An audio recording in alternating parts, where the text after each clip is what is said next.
น้ำตา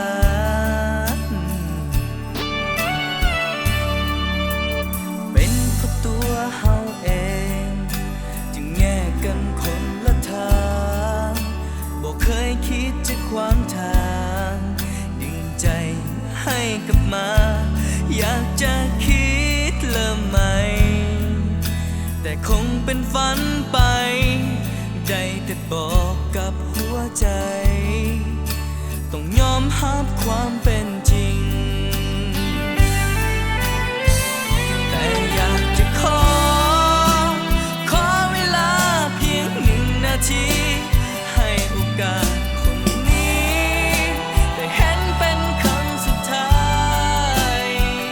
แต่อยากจะขอเวลาได้อยู่ใกล้กัน1 นาทีเท่านั้นก็เกิ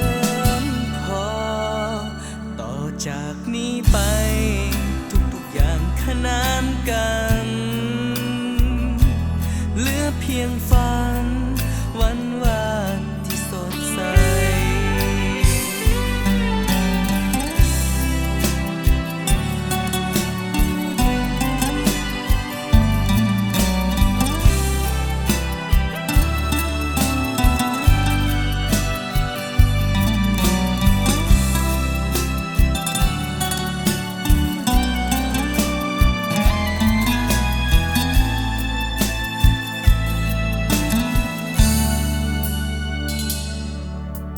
เป็นเพราะตัวเฮาเอ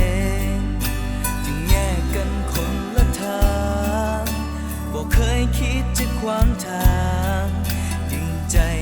ให้กลับมาอยากจะคิดเริ่มใหม่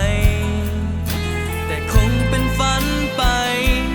ได้แต่บอกกับหัวใจต้องยอมรับความเป็นจริงแต่อยากจะขอเวลาเพียง1 นาที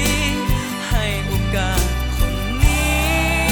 ได้เห็นเป็นครั้งสุดท้ายแต่อยากจะขอเวลาได้อยู่ใกล้กัน1 นาทีเท่านั้น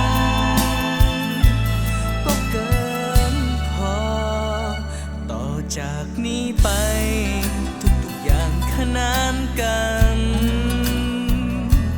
เหลือเพียงฝันวันวานที่สดใสเหลือเพียงฝัน